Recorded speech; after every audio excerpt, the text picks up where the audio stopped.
Okay, you're right. We should have. Father, thank you for Linda. She doesn't complain, but she does have pain, and we just ask that you would help her with that. Encourage her, ease the pain somehow, Lord. We give it to you and we trust you. We ask that you'd help her with that. In your name, amen. Okay, so we're at chapter 20, and the outline tonight is 6 ways, 6 divisions. The first 4 verses, how about this? I'll give you all the verses and then I'll go back and give you the titles. So the first one's verse 1 through 4. Next is 5 through 9. Next is 10 through 12. So 1 through 4, 5 through 9, 10 through 12, 13 through 17, 18 through 21, and 22 through 30. Okay. The first one, 1 through 4, that's foolish behaviors of brawling and loafing. Foolish behaviors of brawling and loafing. The next one, 5 through 9, discerning hidden intentions through behavior. Discerning hidden intentions through behavior. 10 through 12, seeing as Yahweh sees.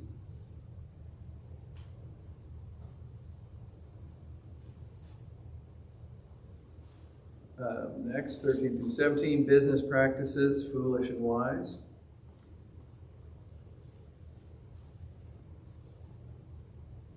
18 through 21, counsel, not cursing.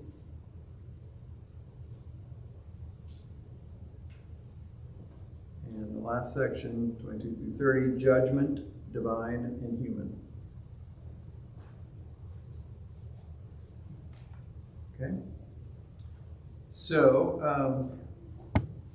and the other thing that I gave you, the 5 types of fools, I'm sorry I didn't get that to you like weeks and weeks and weeks ago, because that's throughout the book of Proverbs. That's those are the different words that come up. That's what they are. And just as a reminder, it's also in other places in the Bible as well.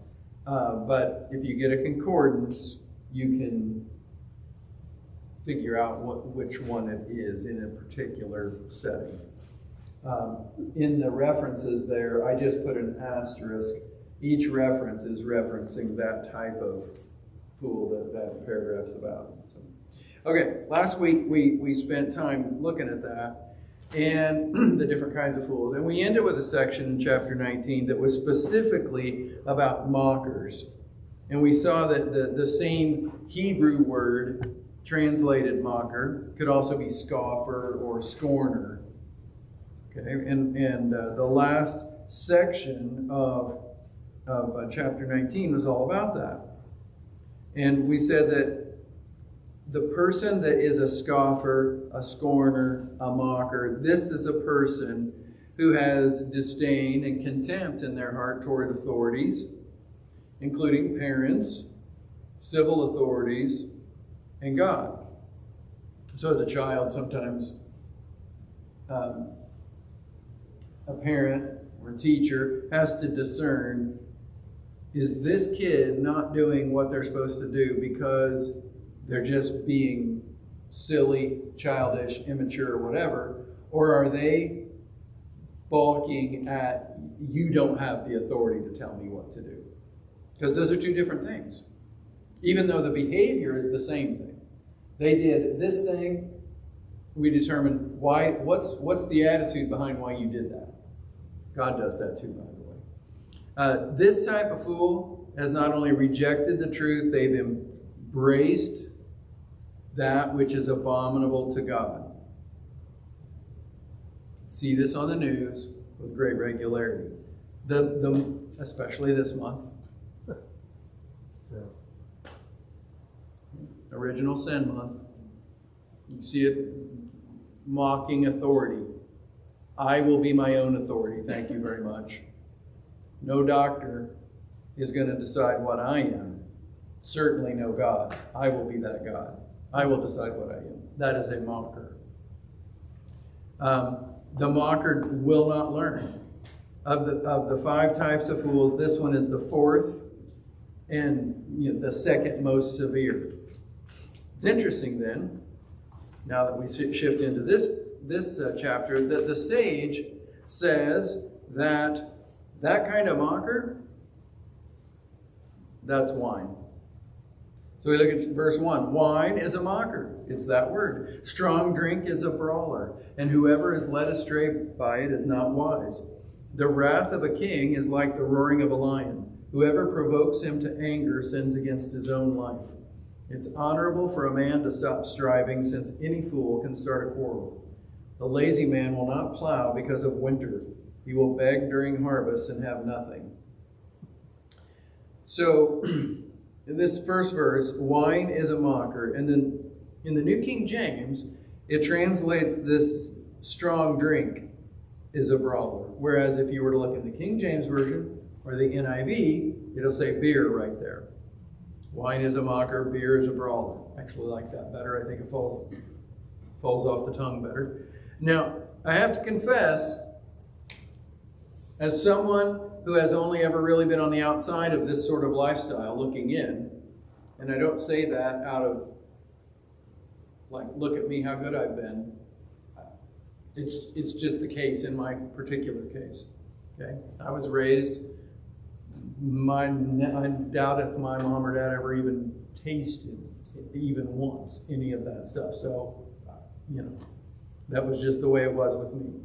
As someone on the outside looking in, I kind of am surprised when I read this verse, because whenever I see wine on television or in magazine ads or billboards, whatever, it always seems like I'm supposed to accept that that's like the height of refinement.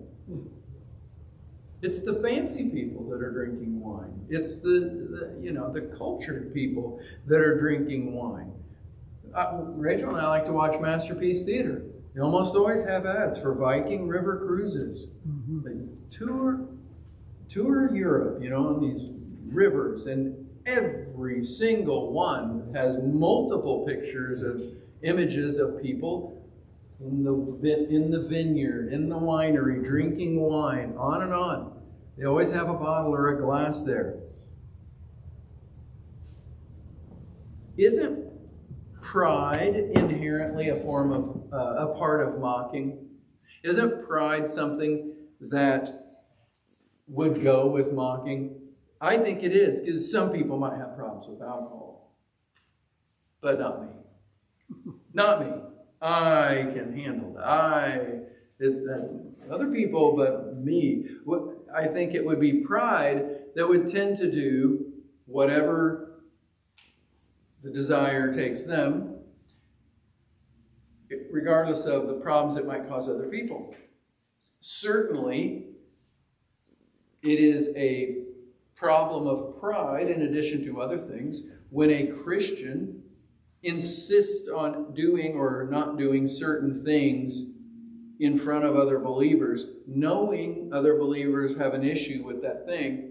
If I just insist on doing it and saying, well, that's your problem, you're going to have to deal with it, that's proud. That's the wrong kind of proud. That's not, I'm proud of my little boy who just rode a bike for the first time. That's proud like Satan's in the garden proud. That's not right. That was the wine part. What about the beer? I mean, isn't beer the definition of fun in America? You only go around once in life, right? You got to grab all the gusto you can. But again, the track record seems to tell a different story than the popular narrative. I remember an occasion when I was in high school, and I remember it kind of distinctly. I remember the boy that was telling me the story, and I remember we were in one of the boys' restrooms at the band room end of the building. And I can remember we were like facing the wall that we would have been looking out toward the Broadway street. I mean, like, I remember a lot of details about this. And it was on a Monday morning. Jeff was telling me about this great party they'd all been at over the weekend. I was not at this party. I was not invited to be at the party, but probably I wouldn't have been there anyway.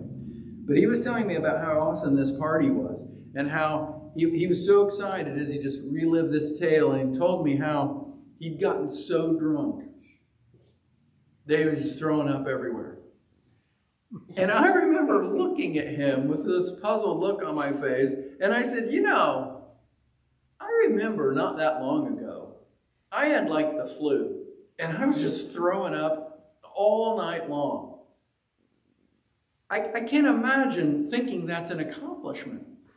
That's like some badge of honor. No, I endeavor to live my life not throwing up. Every time I come to a place of throwing up, I want not to. I want, what caused this? I don't want this anymore. If I could nail it down, I would swear off certain things. If I knew like doing this caused this, well, I wouldn't do that thing. But this was like part of the glamour. Vomit is not glamorous. I don't care who you are. As a teacher, I've got strong feelings about vomit. I don't want it anywhere near me. If I've told any number of kids, if you start feeling sick, do not raise your hand and ask me if you can go to the bathroom. You get up and you go. Don't just go. Get out. And I remember the last kid that messed up my record by getting sick in the band room here at the junior high. I got on him for it too. I did. I added insult to injury. He just got sick. I'm like, dude, you just ruined like a 20-year record. I can't believe you would do that. No, getting sick, like that's supposed to be part of the allure. Whatever else is true, we also get to throw up. I'm sorry, that is foolish. Now, I can't say that I've never been tempted to drink.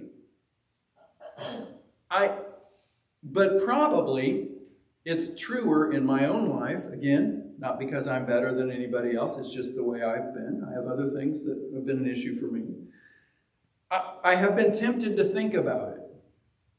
I've been tempted to think if the hype was real. I've been tempted to think, like, here I am, we're going to have a cookout, and I'm just going to grab a can of Diet Coke or Diet Pepsi again, like I always do. What other people, like they have all these options of all these different drinks. I thought that. I've wondered that. I've wondered if drinking really made anything better. But I actually remain committed to living without all of that. It's not that I couldn't. I could. Now you might say, well, no, because you're a pastor. No, but see, I don't have to be a pastor. If it was important to me, I could do that. I could do that. I've just been committed not to doing that. I've said before that I firmly believe there is no net positive to drinking. There just isn't one. I've heard people say, it's not a sin to drink. Well, yeah, it's not a sin not to drink either. So checkmate. I'm sorry, there's no net positive to drinking. And there's plenty of societal ills caused by it. Lots of them. There's just so many negatives. And it seemed to me that the sages agree here with that idea. That stuff is just, it can be left alone. No one ever got drunk that didn't take a drink. No one ever got drunk that didn't take one drink. They just didn't. Very few people, I bet you, very few people that have ever had trouble with drugs didn't drink first. Now, I'm not saying everybody takes a drink is going to end up a heroin addict. I'm not saying that. I'm just saying that if you were able to poll the people at the lockup that are in there for meth, for example, you're in there for meth. Have you ever drunk beer? I'll bet you it would be a 100% that had. I just bet it would. It's just always going to be a pass for me. And according to Proverbs, being led astray by alcohol is the same as being led astray by a scornful person or one like the foolish woman of chapter 7. It's not good. In the Church of the Nazarene, if we're members of the Church of the Nazarene, we've agreed that we're not going to drink. And we don't think that Our stance on alcohol is not born of the fact that we think all drinking is sin. That's not where our stance is. Our stance is it is a societal ill, and a lot of people have all sorts of problems with it. We've had people in our congregation that have had serious, serious problems with alcohol. For them to come into a congregation that then says like, oh yeah, you can drink if you want to, that is a real bad thing. They need to know there is a better way. And so that's why we do. That's why we make those choices. All right, moving on. Verse 2, noise and danger are connected here. The king is seen as, in Israel, the king was seen as someone who had a God-ordained role of protecting the people and guiding them to wise choices. That's why it was such a bad thing when there were bad kings, because it was such a disconnect. Because the people felt the king, by virtue of being the king, would be someone that would help the nation go forward in godliness. That's just the way they looked at that. To have caused this sort of response from the king is unwise. I mean, like you're doing yourself a disservice in addition to annoying the king. Whoever provokes the king to anger sins against his own life. When we look at verse 3, it's honorable for a man to stop striving, since any fool can start a quarrel. I really like that verse 3 here addresses the better way of putting an end to striving. It's always a positive thing to put an end to striving, to put an end to arguments, to put an end to fusses, to put an end to drama, to be the person or a person that helps calm that stuff down is a really good thing. Because like the sage says, any fool can start a quarrel. Anybody can start an argument. It's no accomplishment. Lots of people are primed to be upset. So the fact that you can do that you can yank a chain and get somebody upset, that's no big deal. We should be the other way. We should be the other one. Character, there's a contrast between a person who is careful to avoid an argument and a person who is quick to begin one. There's a contrast between them. Okay? And character, good character, has certain tendencies. Foolishness also has certain tendencies. You know what a person is by watching what they do and say. Either direction. The last proverb of the section here, the lazy man will not plow, that bit, it's referring to this agricultural cycle of Israel, which is different than the agricultural cycle here. They had to begin preparations for the next year's crop almost as soon as they had harvested this year's crop, because there was like the latter rains and so it was like a different kind of a thing. Now you might say, well, that's what they do here. They do, but they haven't always done it that way. Like this around here, they'll harvest. Some guys will go ahead and disc that field right then, but they haven't always done that. It's not like you're going to go hungry next year if you don't. But these people, if they didn't get that jump on it right then, they would have problems the next year. And so it's saying that, it seems like you've done a good job, you've got a bountiful harvest, this would be a good time to take a break. But taking that break that seems like it's well done, well deserved, isn't always wise. What looks like a deserved rest now might cause you to be in the position of a beggar later on. And that's what that verse is really getting at. The next part, verse 5 through 9. Counsel in the heart of man is like deep water, but a man of understanding will draw it out. Most men will proclaim each his own goodness, but who can find a faithful man? The righteous man walks in his integrity. His children are blessed after him. A king who sits on the throne of judgment scatters all evil with his eyes. Who can say, I've made my heart clean, I'm pure from my sin? So going back to that verse 5 there, to get to deep water, to be able to access deep water would require effort and probably some like special equipment. And in a similar way, it sometimes requires extra effort and wisdom to get to the hidden recesses of a person's heart. It's not always easy. It's not always easy to reflect the loving kindness of God. In fact, the sage tells us, finding someone that claims to be a good person is not hard at all. I mean, if you went up and down the street and just said, you consider yourself a good person, most people are going to say yes. I mean, if we don't stand up for ourselves, who will, right? I mean, that kind of makes sense. But the sage is pointing out here that finding someone that claims to be a good person is not hard, but claiming an identity is not the same thing as living it. Again, Original Sin Month. Claiming an identity is not the same thing as reality for you. Claiming to be good, claiming to be, most men will proclaim each his own goodness, but who can find a faithful man? It's not saying there aren't any faithful men. It's just saying there's a big difference between words and actions. There is a big difference. When we think of God's loving kindness, that's a Hebrew word, hesed, we should realize that shows up when we are most in need of it.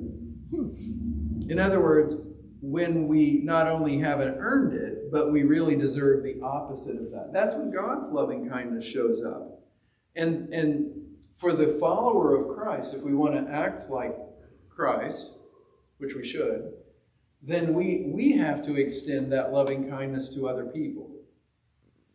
And Jesus, in one of his many annoying conversations, pointed out that when we show that kind of loving kindness to someone that's great all the time, big deal.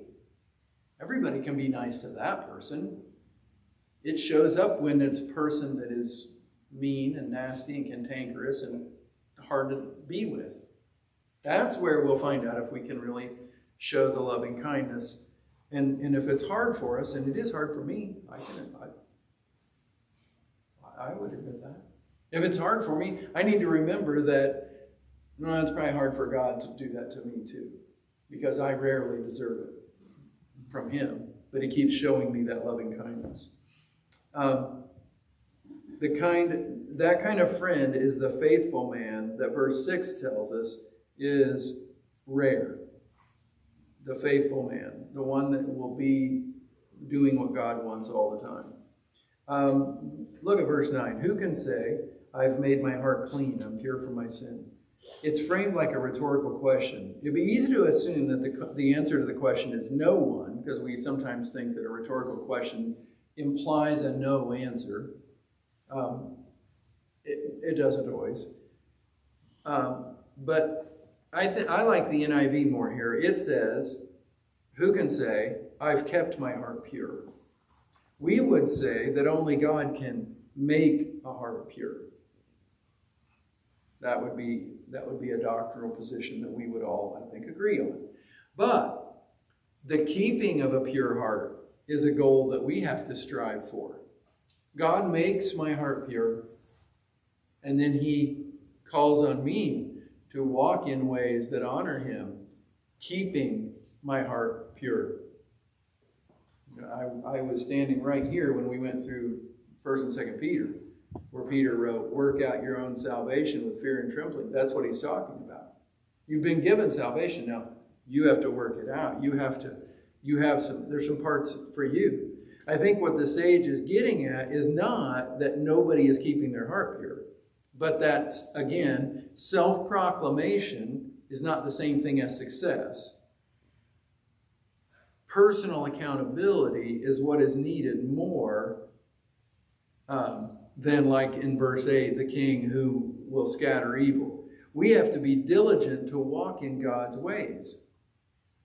We have to be diligent to walk in God's ways. I think that's part of the whole bit we long to hear someday. When we reach the other side, we want to hear God say to us, "Well done, good and faithful servant. You've been faithful in a few things. I'm going to make you ruler over many." That sounds like some things we've done. Not because we earned our way to salvation, but because we were given salvation, and then we work to keep ourselves pure, and we work to follow Him. Verse 10, diverse weights and diverse measures, they're both alike, an abomination to the Lord. And that verse, by the way, or a verse very much like it, is in 23. So, like, that's a big deal, because it's in there twice in the same chapter. Even a child is known by his deeds, whether what he does is pure and right. And the hearing ear and the seeing eye, the Lord's made them both. So they had an economy based on barter, not currency and coinage at this time. So weights and measures are a big deal. You would buy a certain weight amount of grain, and they'd have the scales, the kind like that, and they'd put the weight that had the measure you were getting on this side, and then pour this side full of the grain till it evened out. And then but see, some people are connivers. I know that's hard to believe. I'm glad we've all grown out of that now. But some people back then were connivers, and they'd have a set of weights that were one set of weights that they knew if they were selling things, they'd get the selling weights.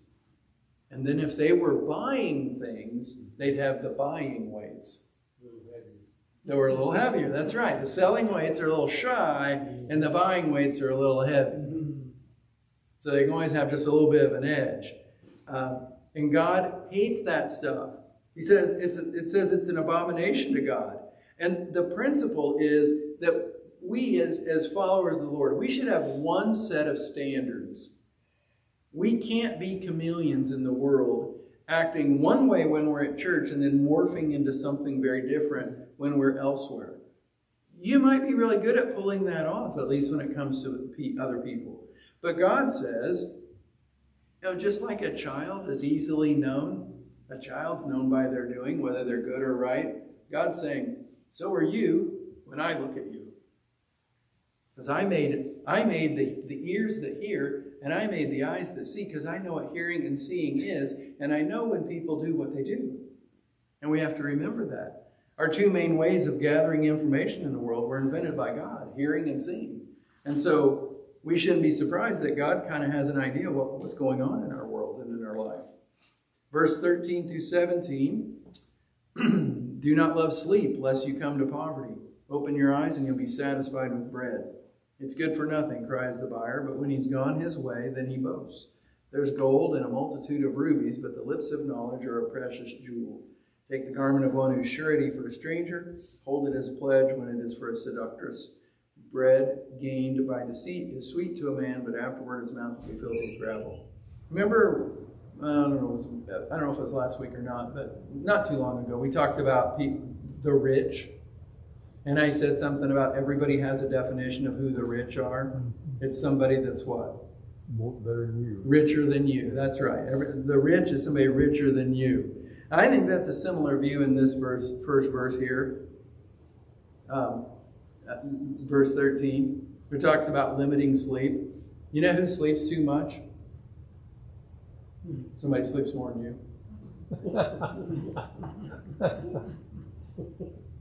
Yeah. On the other hand, you can always find some complete slacker that sleeps more than you. So I'm not sure it's necessarily a great mark of comfort that yeah. But, I mean, I didn't write that verse. Lest you think, okay, No, I didn't write it. It's in the Bible. You can look it up. Do not love sleep, lest you come to poverty. Open your eyes. You'll be satisfied with bread. You can't get your toast unless you get out of bed. It's not my house. You got to get up. All right, verse 14 is another warning against deceit. So, verse 14, it's good for nothing, cries the buyer. And when he's gone away, then he boasts. So, again, a bartering system. The customer walks up. He sees this thing he wants to buy. He's like, man, that's terrible. I can't believe you put that price on this.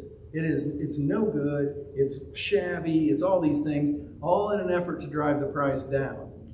And just talk the thing down, talk the thing down, talk the thing down, talk the thing down. Then when you strike your bargain, then you go away bragging about how you really got it. You got the price low because you were shrewd. God doesn't like that stuff. He's not happy with that.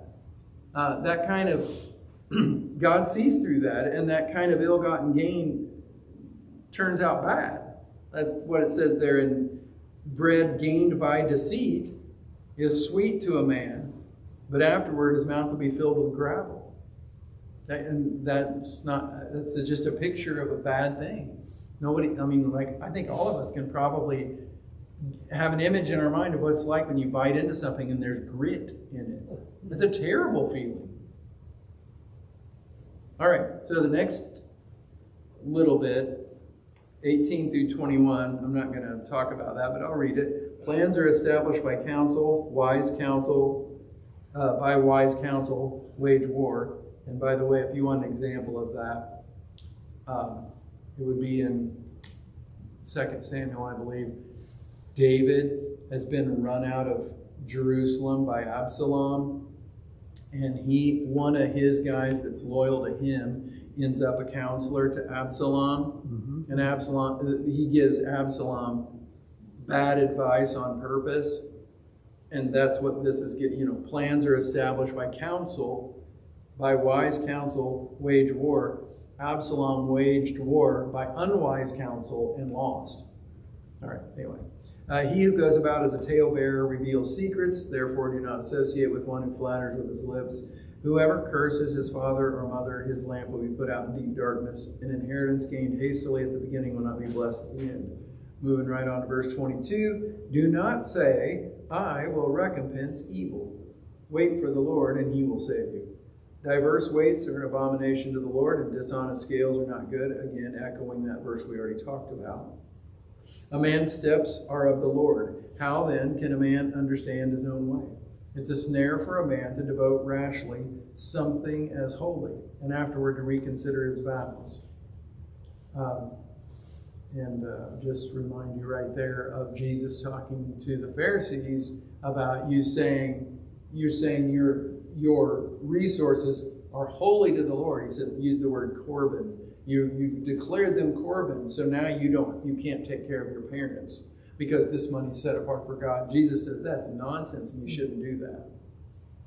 A wise king sifts out the wicked and brings the threshing wheel over them. Spirit of a man is the lamp of the Lord, searching all the inner depths of his heart. Mercy and truth preserve the king, and by loving kindness he upholds his throne. The glory of young men is their strength, and the splendor of old men is their gray hair. We have splendor in the room tonight. Blows that hurt cleanse away evil, as do stripes the inner depths of the heart. So, verse 22, do not say, I will recompense evil. God's people, Christians, the committed followers of Christ, are not get-even people. We can't be that. We can't be, I'll get you. Nobody does me this way. No, we can't be that. That's not like Jesus. You can't be that way. You can be tempted to be that way. You can feel like you want to be that way. Okay, but you can't act on that. You can't be that way. One year at Olivet, I was in an apartment.